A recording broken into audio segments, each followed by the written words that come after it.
창조 질서를 거역하지 말라는 제목으로 말씀드립니다. 부산에서만 유독 발생한 코로나19 GR 유전자 감염자가 며칠 전에 42명이나 나왔습니다. GR 유전자는 러시아와 아프리카에서 발생한 코로나19 변형입니다. 아직 확실한 것은 아니지만 전파 속도가 빠르다고들 합니다. 우리 지역에서 가까운 곳에서 발생했습니다. 감염자가 되지 않게 해야 합니다. 부산에서 전국으로 퍼지는 불행을 막아야 합니다. 러시아 선원으로부터 국내에 있는 사람들이 감염되지 않게 막지는 못했지만 더 이상 퍼지지 않게끔 막아야 합니다. 감염을 막는 것은 마스크입니다. 마스크를 제대로 착용해야 합니다. 첫 번째는 턱스크입니다. 마스크를 턱에 걸치고 있는 것을 턱스크라고 합니다. 언론에 턱스크한 사진이 나오면 안 좋습니다. 밉상인 사람을 공격할 때 턱스크 사진을 싣습니다. 턱스크를 하면 마스크에 때가 많이 묻어서 장기간 사용이 어렵습니다. 마스크 목걸이가 턱스크 대안이 될 수 있습니다. 마스크 한 장 값은 돈도 아니라고 생각하는 사람들이 주로 턱스크를 합니다. 한 번 쓰고 바로 버리는 사람일 것입니다. 환경 보호에도 무지한 사람입니다.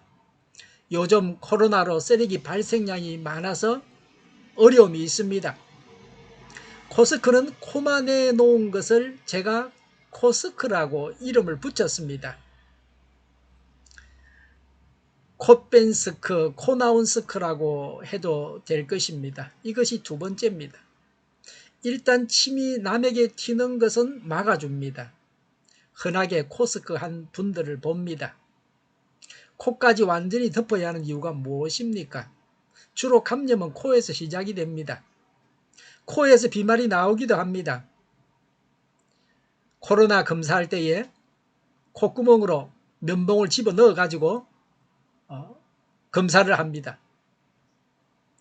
코에서 감염이 시작되기 때문에 그렇습니다. 코스크는 절대로 안 됩니다. 세 번째, 망사 마스크는 멋져 보이고 숨쉬기 편하지만 저도 사보려고 시장 조사를 해본 적도 있습니다. 동대문에 갔더니 3,000원 하던데 사지 않은 것을 한동안 후회했습니다.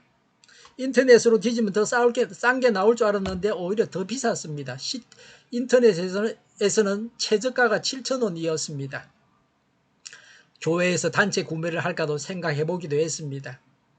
망사 마스크는 보건용이 아니랍니다. 비말을 막아주지 못한답니다. 망사 마스크 판매자의 글을 보면 KF94 정도 되는 것 같은데 KF94 마크는 없었습니다.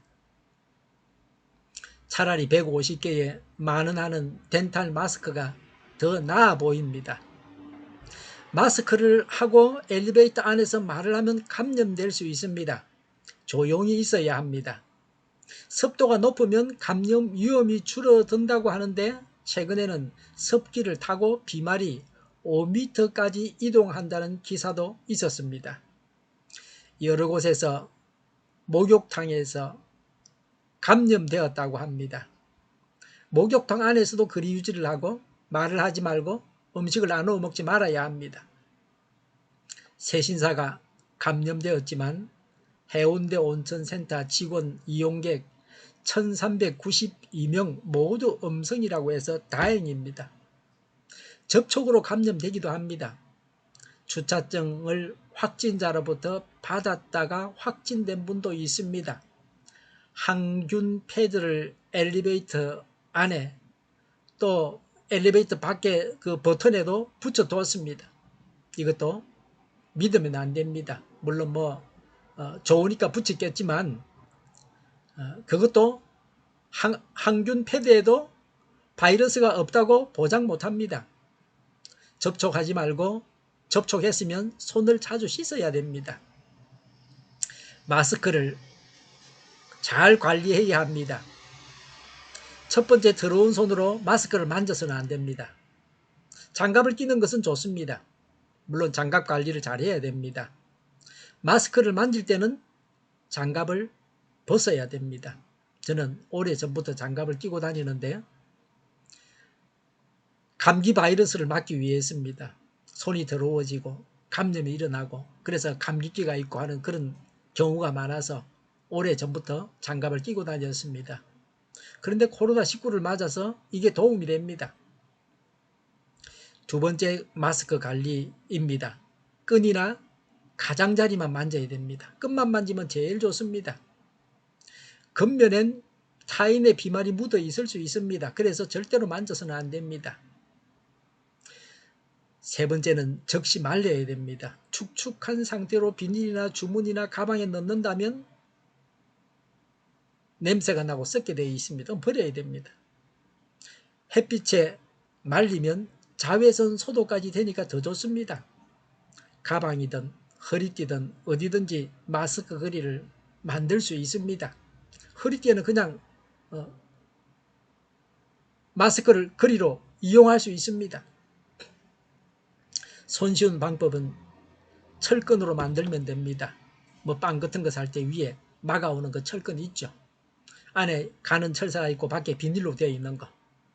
철근으로 단단히 매면 마스크가 날아가지 않습니다. 제가 전에 마스크를 걸어놨는데 바람이 불어서 바닥에 떨어지는 바람에 버렸습니다. 그러지 않기 위해서 철근으로 묶어두는 겁니다. 차든 차 안에든 사무실이든 집이든 어디든지 간에 마스크 거리를 만드는 겁니다. 집 현관문 옆에 마스크 거리를 만듭니다. 들어오면서 걸고 나가면서 씁니다. 이게 습관이 되었습니다. 사무실도 마찬가지입니다. 그래야 대중교통을 타려고 하다가 마스크 가지로 집에 갔다 오는 바람에 모임에 지각하는 일을 방지할 수 있습니다. 네 번째, 마스크 목걸이를 했으면 마스크를 내려서 목에 걸쳤으면 마스크 안이 오염되지 않게 해야 합니다. 이 마스크 거리가 편리한데 잘못 사용하면 마스크 안이 오염되고 그런 마스크를 또 쓰게 되면 감염되게 됩니다. 다섯 번째, UV 오존 소독기로 살균 소독을 하면 좋습니다. 씻으면 안 되기 때문에 필터가 망가져서 못 쓰게 됩니다. 그래서 UV 오존 소독기를 사서 소독하면 됩니다. 요새 한 2만 6, 7천 원 주면 살 수 있습니다. 수저통 좀 큼직한 것처럼 생겼는데 1분이면 됩니다. UV와 오존으로 소독하는 겁니다. 거의 99.99% 바이러스를 제거할 수 있습니다. 우리 사람이 손으로 자주 만지는 휴대폰이나 또 테레비 리모컨 같은 것들 여기 넣어가지고 소독하면 됩니다. 살균기라 그렇게 말합니다. 제 블로그에 살균기로 검색을 하면 나옵니다. 착용하지 않을 때는 깨끗한 비닐에 보관을 해야 됩니다. 여섯 번째입니다. 마스크마다 보관하는 비닐이 따로 있어야 됩니다. 여러 개의 마스크를 한 비닐에 넣으면 안 됩니다. 쓰지 않은 마스크, 쓴 마스크를 같이 다 집어넣으면 다 묻어가지고 오염이 되게 됩니다. 각각 비닐이 있어야 됩니다.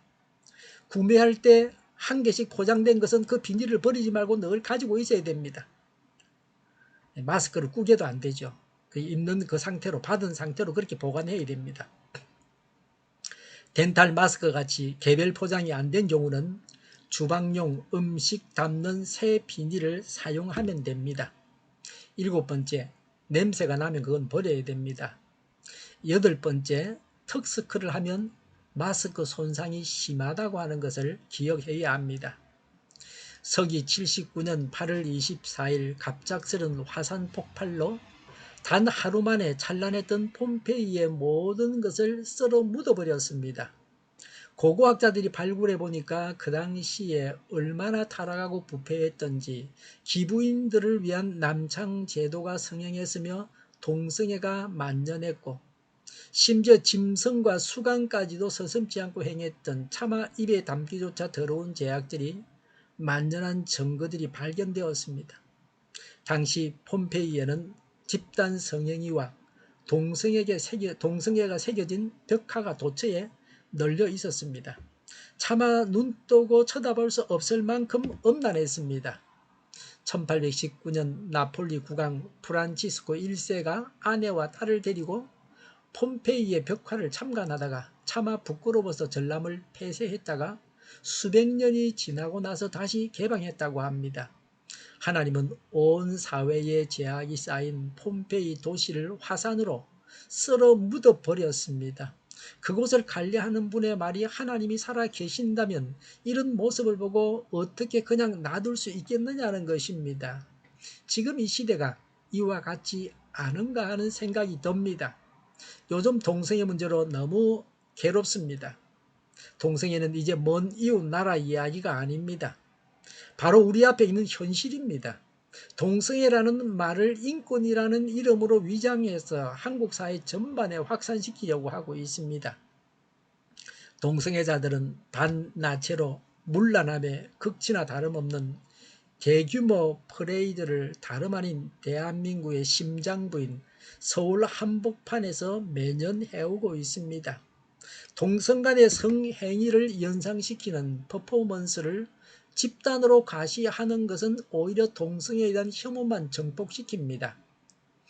한국 교회는 또 우리 믿는 사람들은 이 동성애자들을 혐오 집단으로 몰아서는 안 됩니다. 교회는 오히려 동성애로부터 벗어나서 건강한 사회 구성원이 되도록 도울 뿐만 아니라 또한 동성애를 통해서 발생하는 출산율 감소나 에이즈나 정신적 병리 현상을 치유하는 데 노력해야 합니다. 동성애 확산이 가져올 부작용이 너무 크기에 서울 광장의 동성애 축제를 반대하는 것입니다. 죄는 미워하지만 사람은 미워해서는 안 됩니다. 동성애의 잘못된 행위는 단호하게 지적하되 그들을 혐오해서는 안 됩니다. 우리는 분노가 아니라 그들이 회복되도록 아픔을 이해하고 고통과 중독에서 벗어날 수 있도록 하나님의 사랑으로 돕는 것이 진정한 인권 추구입니다. 전국 교회는 이런 사실에 대해서 성경적인 관점을 가지고 접근하고 있습니다. 축구에서 공격이 최선의 수비라고들 합니다. 우리 사회와 자녀들을 음란과 동성애로 무너뜨리려는 죄악을 이기기 위해서는 그 죄를 피하려는 소극적인 자세를 넘어서 적극적인 자세로 거룩을 추구하며 선을 행해야 합니다. 미국은 게이나 레즈비언, 게이는 남자 동성애자, 레즈비언은 여자 동성애자입니다. 이런 동성 간 결혼을 인정하는 법이 통과되었습니다. 미국 대법원에서는 결혼은 한 남성과 여성의 이성 간 결합이라고 규정한 결혼보호법을 위헌이라고 결정 내렸습니다. 참으로 무서운 일입니다. 이제 남자 며느리를 맞이해도 여자 사위를 맞이해도 부모는 반대할 수 없습니다. 차별금지법은 반대하는 부모를 차별주의자로 간주하도록 만듭니다. 한번 무너지기 시작한 미국은 과거 135년 전 한국 땅에 복음을 전파해준 선교 강국으로서의 위상도 기독교 국가로서의 정체성도 상실했습니다. 더 이상 동성애에 관한하는 미국, 캐나다, 영국은 따라가서는 안 될 나라입니다. 아닌 것은 아니라고 거부해야 합니다. 나쁜 것까지 배워서는 안 됩니다. 서양 사람들이 한 것은 다 옳습니까? 서양인이 악수한다고 따라해야 됩니까? 아닙니다.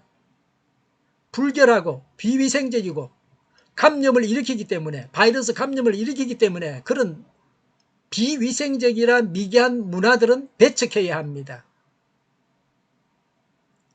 그게 5,000년 우수한 문화를 가진 우리가 해야 될 도리입니다. 코로나19로 고통을 당하면서 우리는 확실하게 알았습니다. 좋은 것만 배우면 됩니다. 나쁜 것은 당연히 버려야 됩니다. 정신을 차려야 됩니다. 뭐가 좋은지, 뭐가 나쁜지, 뭐가 성경인지, 뭐가 성경이 아닌지를 알아야 됩니다. 앞선 자가 뒤서고 뒤선 자가 앞서게 된다는 성경대로 된 것입니다. 미국의 경건한 분들은 학교에 애를 보내지 않습니다. 집에서 가르쳐 가지고 대학에 들어가서 박사가 되게 합니다. 이게 홈스쿨링이라 그럽니다. 제가 아는 한 미국인 박사님은 이렇게 해서 홈스쿨링을 해가지고 대학에 들어갔습니다. 그리고 한국인 아내를 맞아들였습니다. 오래전에 그분이 한국에 와서 제가 만난 적이 있습니다.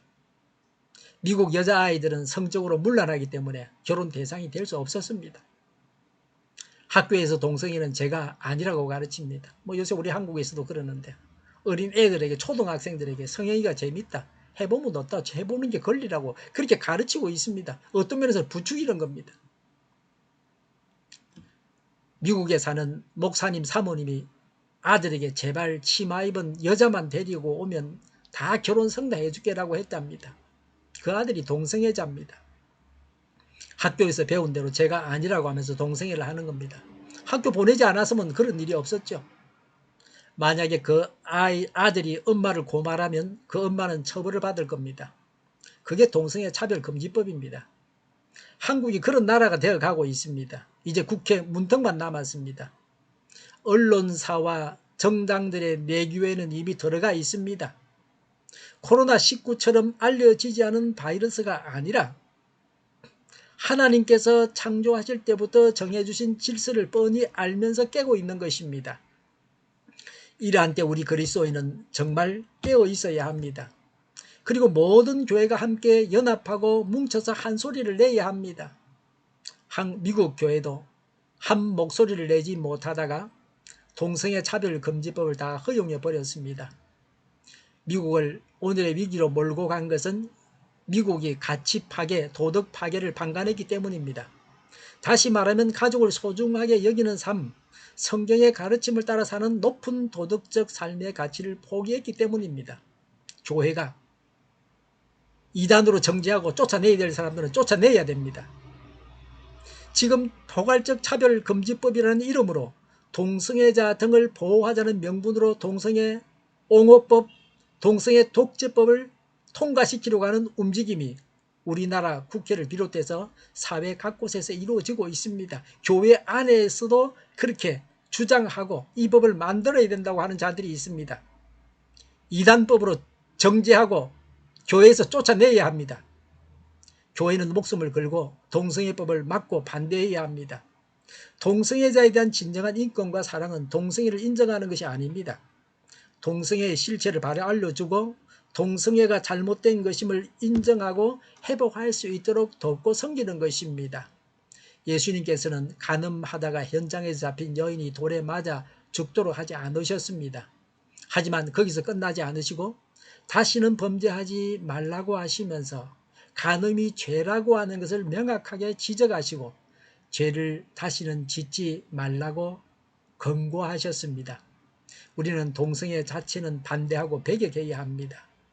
동성애를 반대하는 첫 번째 이유가 무엇입니까? 동성애는 하나님 앞에서 범죄입니다.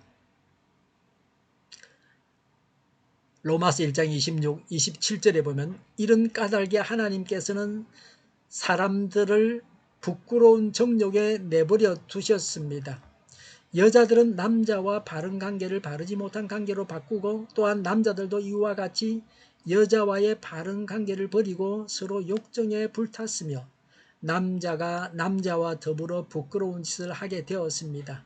그래서 그들은 그 잘못에 마땅한 대가를 스스로 받았습니다. 레위기 18장 22절에 너는 여자와 교합하든 남자와 교합하면 안 된다. 그것은 망측한 짓이다는 말씀은 하나님 보시기에 동성애는 정말 가증한 것임을 확인시켜 주십니다. 고린도전서 6장 9절에 불의한 사람들은 하나님 나라를 상속받지 못하리라는 것을 알지 못합니까? 착각하지 마십시오. 음행을 하는 사람이나 우상을 숭배하는 사람이나 간음을 하는 사람이나 여성 노릇을 하는 사람이나 동성애를 하는 사람이나 라고 말씀하면서 잘못된 성행위자들을 우상 숭배자와 동일하게 말씀하셨습니다.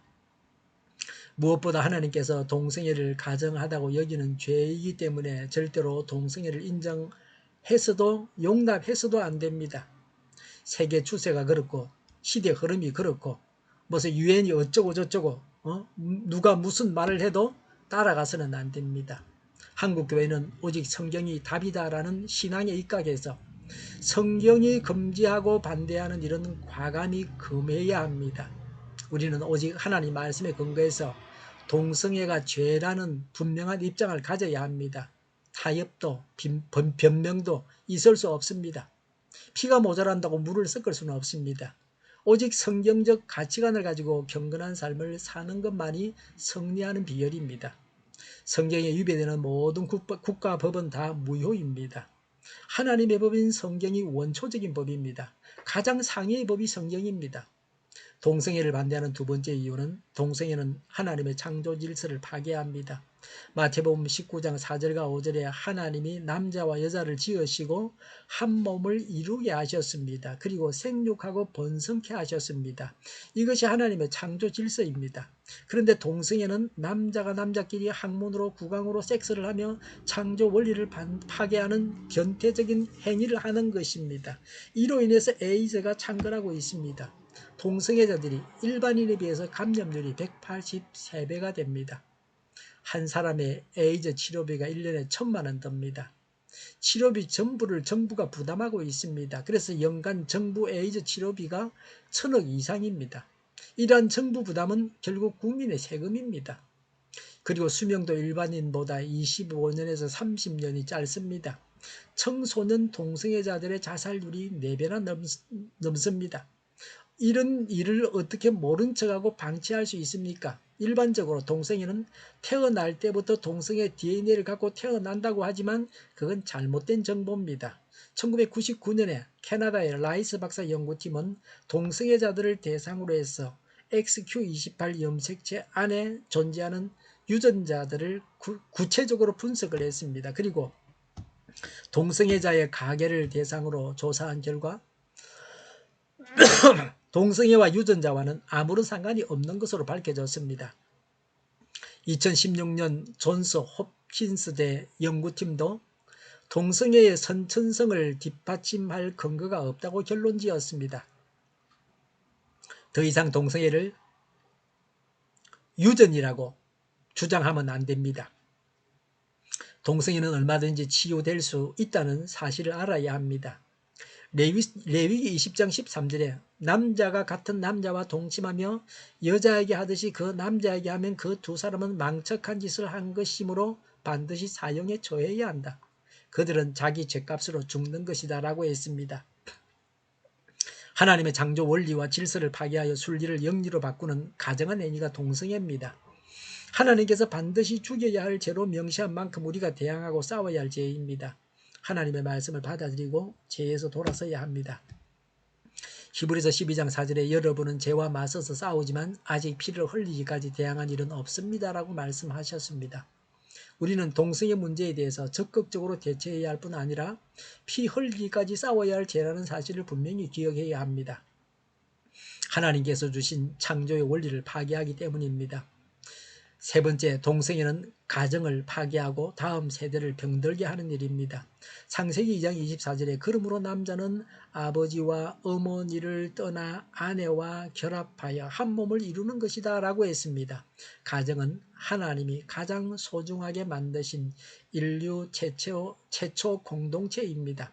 가정 안에서 남녀가 아름다운 사랑이 이루어지며 생육하고 번성하는 복을 누리도록 하셨습니다. 그런데 동성애는 이런 가정 질서를 파괴하기 위해서 변태적인 성문란을 조장합니다.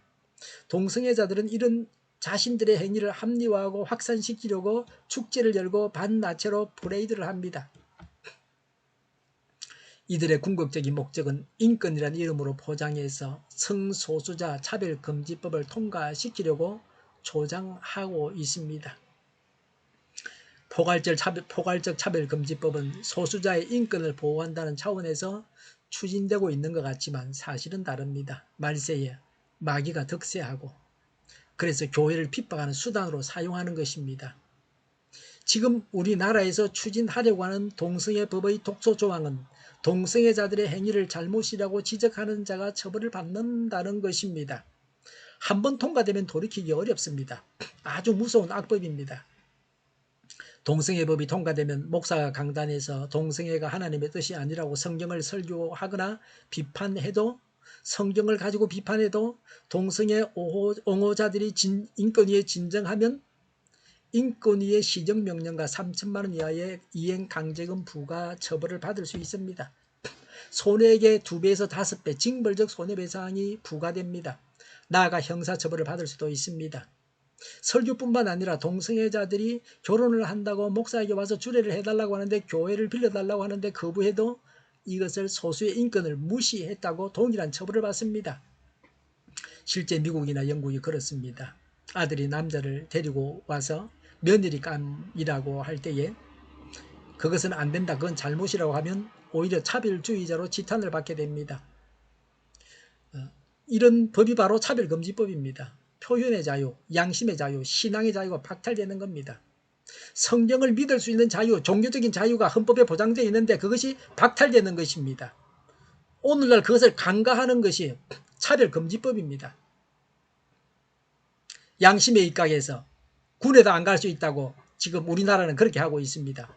양심의 입각에서 동성애는 죄라고 말하는 것이, 죄라고 하는 것이 바로 차별금지법입니다. 세상의 일반 국민들에 대한 이런 역차별이 어디에 있습니까? 이것은 소수를 위한 다수의 인권을 무시하는 것입니다. 자신들의 성적 취향을 인권으로 포장해서 사회를 악으로 몰고 가는 동성애에 대한 차별금지법은 아주 묵스러운 악법입니다.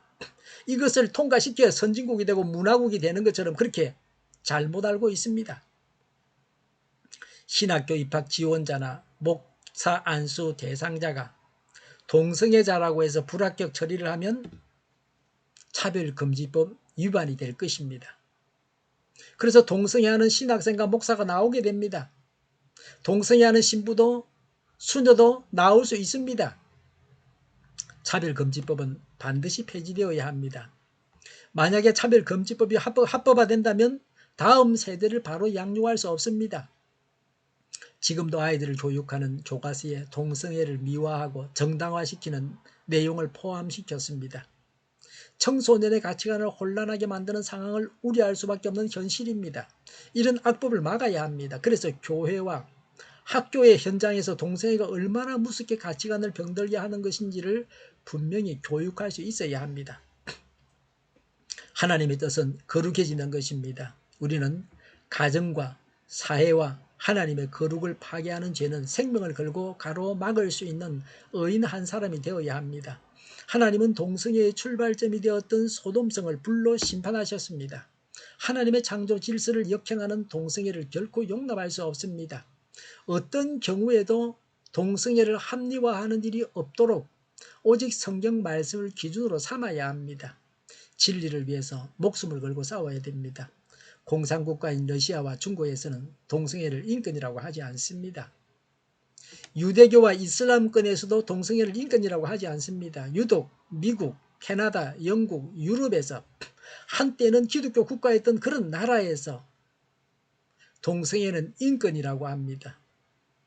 거기서 마귀가 고개를 쳐들었습니다. 동성애가 죄냐 인권이냐 하는 문제입니다. 성경을 어떻게 해석하고 믿느냐의 문제입니다. 보편적인 성경 해석은 동성애는 성경이 금하는 죄입니다. 이것을 말세의 마귀가 득세해서 성경과 교회를 핍박하려고 평등과 인권의 탈을 쏘고 덤비고 있습니다. 서방 나라들은 다 넘어졌습니다. 이제 곧 서방은 만국의 길로 가게 될 것입니다. 동북아 시대가 열리고 있습니다. 우리가 바로 서야 지구에 사는 모든 사람들을 구할 수 있습니다. 동북아를 구하고 전 세계를 구하는 것이 한국 교회의 사명입니다. 한국을 살리고 전 세계를 살리는 것, 전 세계를 구원하는 것입니다. 세상과 사람을 보지 말고 하나님을 봐야 합니다. 하나님은 어떻게 말씀하시는가에 우리가 유의해야 합니다. 성경을 다르게 해석하는 이단에 빠져서는 안 됩니다. 성경을 다르게 해석하는 자들을 이단으로 정죄하고 교회에서 내쫓아야 합니다. 기도하겠습니다. 정의가 강물처럼 흘러가게 하여 주시옵소서. 모든 언론이 제 역할을 다하게 하여 주시옵소서. 코로나19가 퇴치되게 하여 주시옵소서. 백신과 치료제가 나오고 갇힌 생활이 끝나게 하여 주시옵소서. 오늘보다 내일이 더 낫게 하여 주시옵소서. 우리 동일교회가 만구른집 하게 하여 주시옵소서. 예수 이름으로 명하노니 모든 병만은 물러가고 몸의 모든 부분들을 온전하게 될지어다. 신유의 기적을 베푸셔서 지금도 저희의 질병을 고쳐 주시옵소서. 코로나19로 신음하는 모든 자들을 고치시고 온전케 하여 주시옵소서. 저희와 교회와 이 나라의 민족을 불쌍히 여겨 주시옵소서. 하나님께서 기뻐하시는 나라가 되게 하여 주시옵소서. 주 예수 그리스도의 은혜와 하나님의 사랑과 성령의 사귐이 독소 조항이 있는 차별금지법 제정에 반대하겠다고 다짐하는 모두와 함께 하기를 빕니다. 아멘.